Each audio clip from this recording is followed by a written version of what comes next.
Thank you. I know that we're in the last session of the morning, but I think this is one of the most interesting ones, and particularly to pick up on some points that the UN Special Rapporteur Joe Kanatachi made this morning about big data, and particularly a theme I think that's occurred across all of our discussions this morning is that relationship that as individuals we have with our devices and the information that we're freely sharing constantly all of the time, and how new forms of technology have resulted, including this phenomenon that's called big data, or data about data. And I thought perhaps in that vein it might be good to start with a private sector perspective on that, with you, Pieta, particularly thinking about that relationship that the private sector has with customers about their data and some of the prospects and challenges you see in that space. Yeah, sure. Firstly, I just guess to address this concept of big data that's absolutely taken on a life of its own. There's a lot of hype and a lot of buzz around this, and typically it's characterised by a volume of data and a velocity and a type of data that means it's not amenable to being easily worked with using traditional means. I think in this context, small data is actually just as potentially useful, just as important, carries the same privacy considerations, and so whether that is structured data and it's millions of transactional records or it's a single unstructured text comment somewhere, I think these are equally important. Big data is typically pointed to in a privacy context because there are just that many more vectors and data points to potentially identify an individual. And I think that takes us to the point around anonymisation, and the really big question here, I think, is about re-identification. And it's very hard to foresee what type of re-identification might be possible when something gets released into the wild. You don't know the types of future mashups that might be possible. You don't know the technological advances or algorithms that might enable this. I think from a private sector perspective, when we talk about the challenge of this, the challenge is about realising the value from data, whether that's public or private sector, whether it's administrative data, whether it's transactional records, and deeply considering some of these questions. So we do certainly hear in our industry, which is, for me personally, data and analytics very much in a consumer space, that consumers don't care and they're fine with all of this. I fundamentally disagree with that. The evidence doesn't support that they don't care, they do care. But it's a very complex space and it's a very technical space, and I've heard some comments today that enforce that idea that customers might not be clear on what type of change could be made or what's actually happening. And there was a really interesting TED talk about what you reveal if you like curly fries on Facebook. And it's actually this idea that people are building these machine learning algorithms and systems, and customers may not be aware that the next action they take unlocks more information because of the way these systems work. So I'm very interested in how we empower customers to better understand that and to make choices where they have a better level of information. And so at Loyalty New Zealand, one of the things we do is run the Flybys program, and really trust and confidence are our currency. So, yes, we issue Flybys points, and yes, our customers engage in this program and they're rewarded and they interact with our network of participants, but we have the permission to talk to those customers and to try and use data and use analytics and insights to deliver really personalised customer experiences to them. And if we lose that trust and lose that confidence, then absolutely they will vote with their feet and with their wallet, and they'll go elsewhere and they'll opt out from us. So that permission-based relationship is fundamental to everything we do. Last year we updated our privacy statement so that it's very clear, plain English, what information we hold, what personal information we hold, and the purposes we use it for. And we're certainly very mindful of any risk of re-identification, and the type of information we share or publish is very high-level trends, aggregated insights about New Zealanders as we see it, and that would typically take the form of an infographic, for example. And that's the type of insight we're comfortable sharing. Other than that, it's within our marketing systems driving personalised experiences to customers that we do have a relationship with. I think it's a very exciting time to be having some of these parallel conversations in the private and the public sectors, and We have, for example, the Data Futures Partnership really raising the level of what I hope is the public discourse around this, because absolutely the trust and confidence in how the public sector uses data flows into how consumers think about their own information being used and the way that they choose to engage with that system.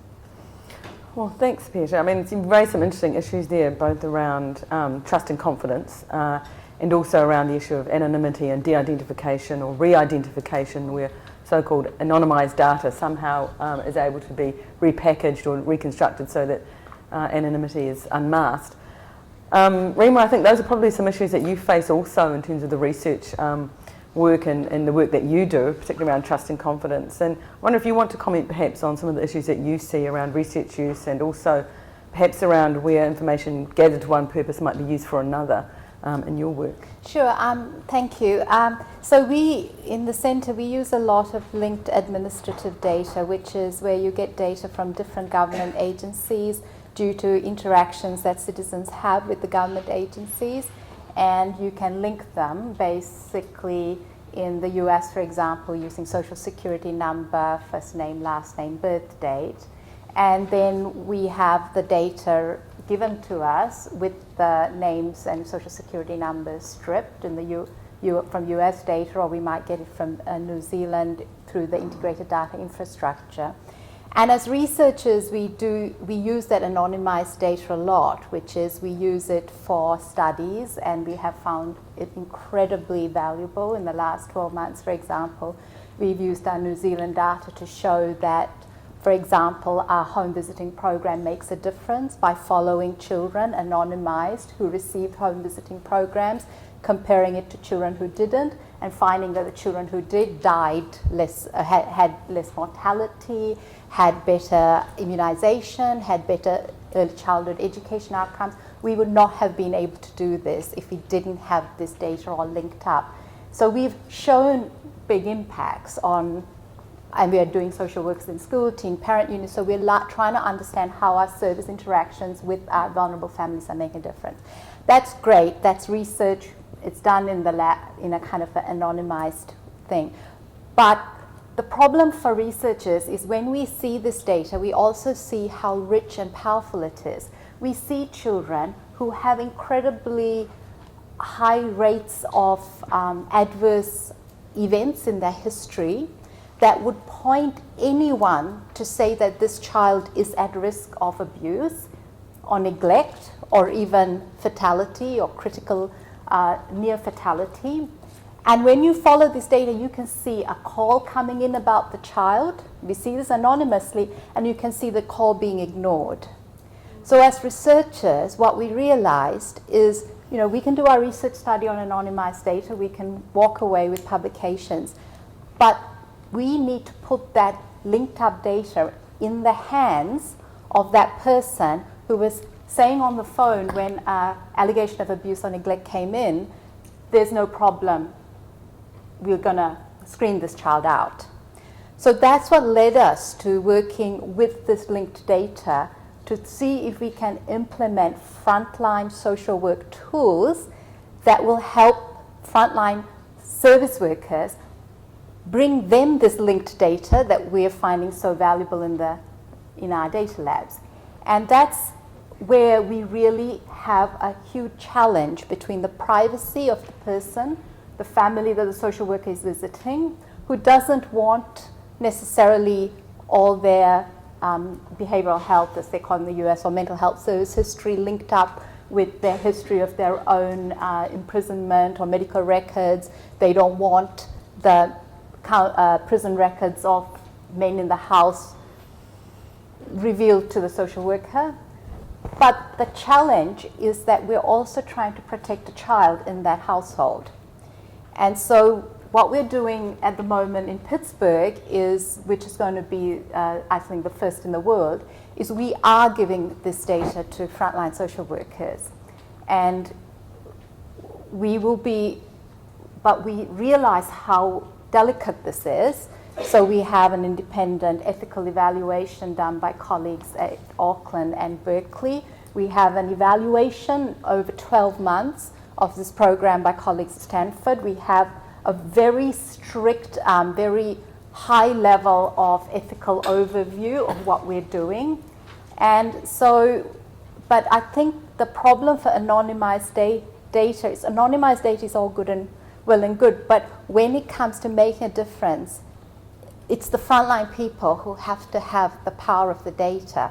And that's where we have the challenge of balancing rather than the public interest, I think the interest of the child and the interests of privacy of other people in the household. So.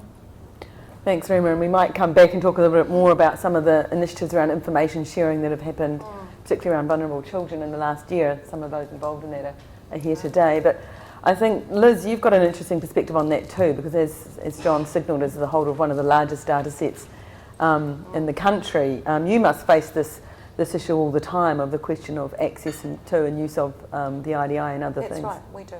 So for those of you who don't know what the IDI is, it's basically longitudinally linked microdata with our survey data and census data. It is anonymised, so the data is stripped of names, addresses and day of birth. But we don't just rely on that. We take the responsibility that we have to maintain the trust and confidence of New Zealanders really seriously. So we rely on what we describe as the 5 safes package, and for people to be able to access this data, they have to meet all 5 of these tests. So we basically start with the first of those is safe people. So it's about the researchers themselves, their bona fides, they're creditable researchers, that we can trust them. So we check all of that out. That the projects themselves are safe, so they have to be for meet a public interest test, public benefit test.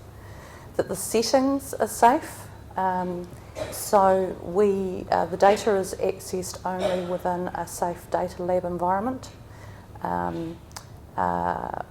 Standalone computers, not connected to any system, USBs aren't allowed, all of those sorts of things. That the data that is being used in the data lab is safe. So as I said, it's anonymised. And we do other things to it as well to try and avoid any chance of spontaneous recognition by the researchers who are using it in the lab. And then finally, before the data is actually outputted for the researchers to take out of the lab, it goes through 2 checks where it's confidentialised further. So we go to a lot of steps to make sure that the data is kept safe, because we know how powerful it is. And as Rhema says, the data that is in the lab has been used for a variety of different projects. It has proved just how powerful it is and what a difference it can make, because it effectively allows you to look at patterns and stories, and you can see the impact of life experience on outcomes. You can see what works and what doesn't work for groups. It's not about individuals, it's about groups. And it is incredibly powerful. We also, because we want to maintain trust and confidence, we publish on our website who's using our data, what the projects are. And of course, anyone who's using the data is protected by the Statistics Act. So if people don't follow the steps that we outline for them, and we do put in place some directions from time to time, it is a crime under the Stats Act. And I can ban people from access to the data if there are any breaches. I'm happy to say that we've been allowing access to microdata since the 1990s. In this sort of fashion, we have had no breaches. But that doesn't mean that we aren't vigilant. And in fact, I have banned one researcher from the lab, and that was for talking about doing something that was not within the rules. So the anonymised data is incredibly powerful.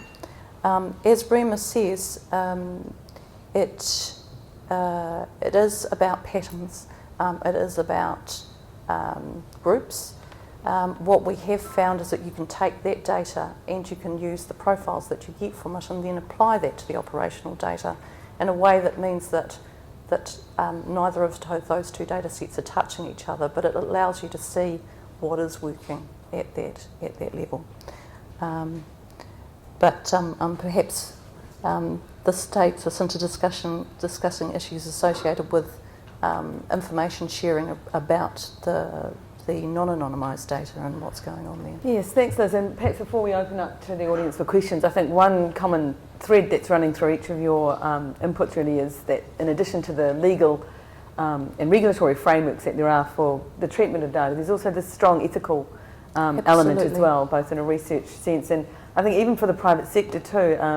I recall, for example, when the Ebola crisis was happening in Western Africa, and a number of the telecommunications providers and also online content host providers faced this dilemma that several days before a person showed symptoms of or presented to a health service provider with symptoms of Ebola, they were searching online or text messaging with certain symptoms, and the online content hosts were asking themselves, what's our ethical obligation here in terms of seeing a clear vector for spread of a disease? So I think there are some new challenges that the private sector is also facing. That's right.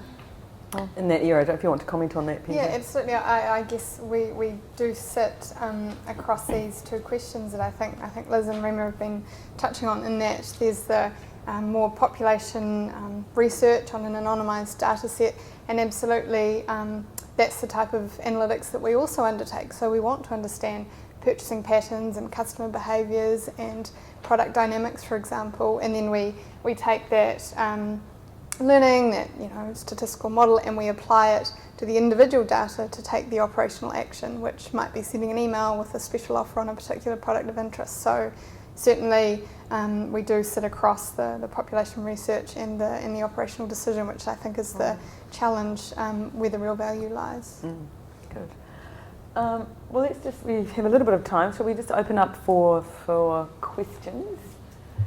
Yes, Rick. We have a microphone up.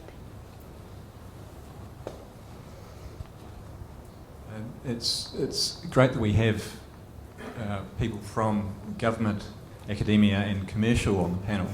So I was just going to ask whether you think that whether there are or should be any different standards as between government, academia and commercial, both in the collection and use of data, or big data.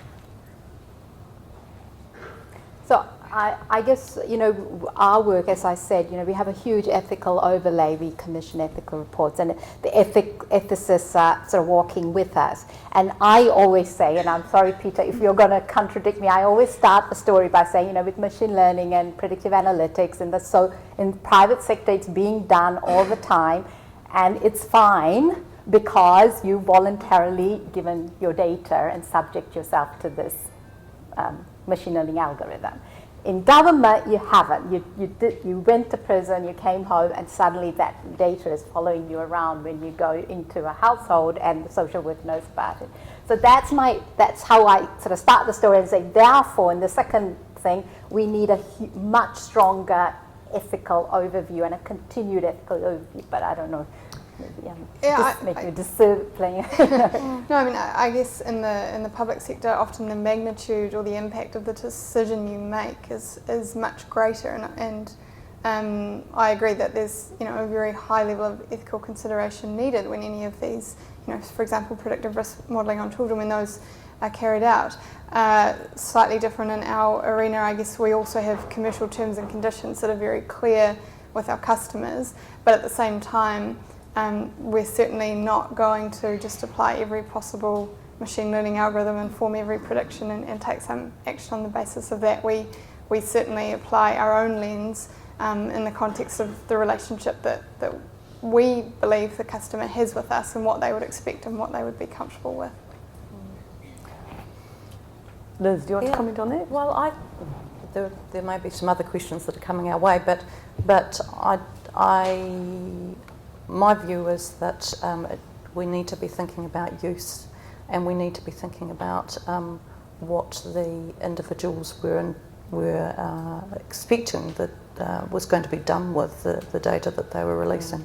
I do think informed consent is important. There is some work that was done by the precursor to the Data Futures Partnership that looked at different situations where you might have individual consent for particular uses of data, and where the collective interest might override this. I think it's a debate that we need to have. It is, and I suppose it relates to that, what is the social contract and has it become a social licence, which is another debate. But any other questions? Nikki? Is there a microphone? Sorry, just so that it can help with the recording. And thank you. I just had a couple of comments to make. I've got a legal and an ethical background. One of the points that I was interested in is this talk about permission and informed consent, and looking at some of the sort of contracts that take you through in these privacy notices, and the notion of nudging and people being nudged into agreeing to something that they're not necessarily aware that they're being nudged into agreeing to, and how much we could call that fully informed consent, especially in areas where they're very complex paradigms like algorithms, and trying to explain that to your ordinary person who, while we might like to idealise them as being homo economicus, might actually be homer economicus. Thank you. So that's Good one question. point. Thanks. And my other point would be around, a lot of the discussion today has been about identifiability, re-identification, anonymisation, and all that sort of thing. But if we conceive of privacy as also being relevant to respect and dignity, I'll give you one example, because my interest really lies in health data and the use of linking health data sets, and I'm aware of the vulnerable children work and the ethical work behind that. But I've just asked this, even if, say we have a Catholic woman and her information, her health information, she's anonymised, and so she's not going to be identified, but if her health data was used for research, public health research about contraception, how is she going to feel when that is totally against her fundamental values and principles? So what I'm saying basically is it's not necessarily just about identification, but also about issues of respect, because it seems to me that that Catholic woman has probably got very little way in which to decline consent for the use of her data or to pull it out of the IDI. Okay. Thanks. I think there were two issues here. One was just what is this construct of informed consent and how far does it go, and then also sort of the wider construct of treatment of information beyond anonymity. Anybody want to comment on either of those?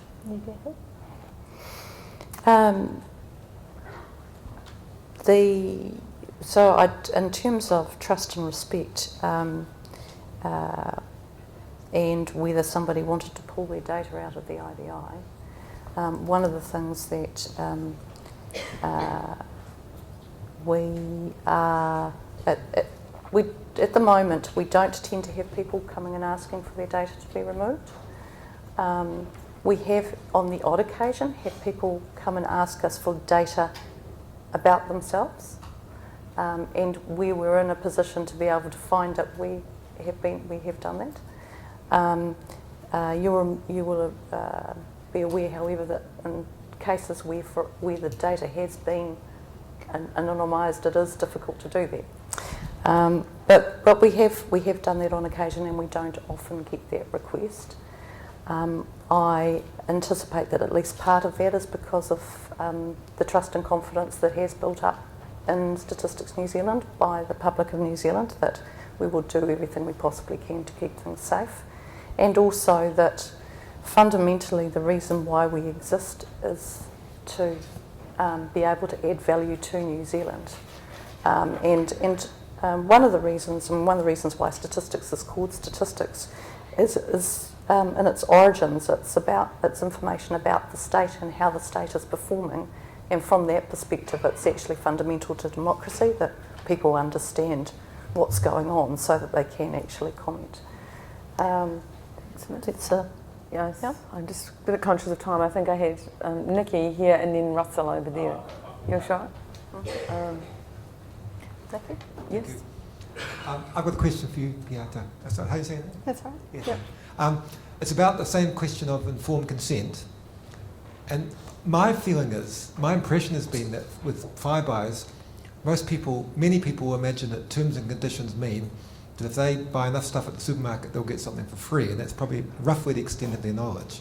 But I'm interested, have you done research on how informed the consent is? And if you have, what have you found? We haven't undertaken research specifically with our customers on the question of informed consent, but we did undertake, for example, focus group research before changing our privacy statement to make that clear. And it is very clear about what personal information we collect and how we use that. I think in our world, the difference is often that their information is being used only with them directly to try and deliver them a better personalised experience. So as an example, if we've never seen you buy meat at a supermarket and then a vegetarian week special comes up, we'll infer that that is probably more likely to be relevant to you than other people and send it to you on that basis. We're not sharing that personal data within the context of any other relationship, so it's used back to serve the customer better. So it is, I think, slightly unique in that way. Thanks, Peter. Any final comments from Rhema or Liz? I think, informed consent is a really tricky thing because of the nudging, and I think there is a lot of debate, at least in the academic world, about the ethical position of these nudges. So nudging has become the big thing in front, operational public policy, but I think we're all trying to be very open-minded about the ethical position of whether these nudges are just using some cognitive, manipulating and leveraging off a cognitive dissonance in a person, and whether that's the ethical position that we have to explore. Well, thank you. Just like you to join me in thanking my panellists today. Thank you.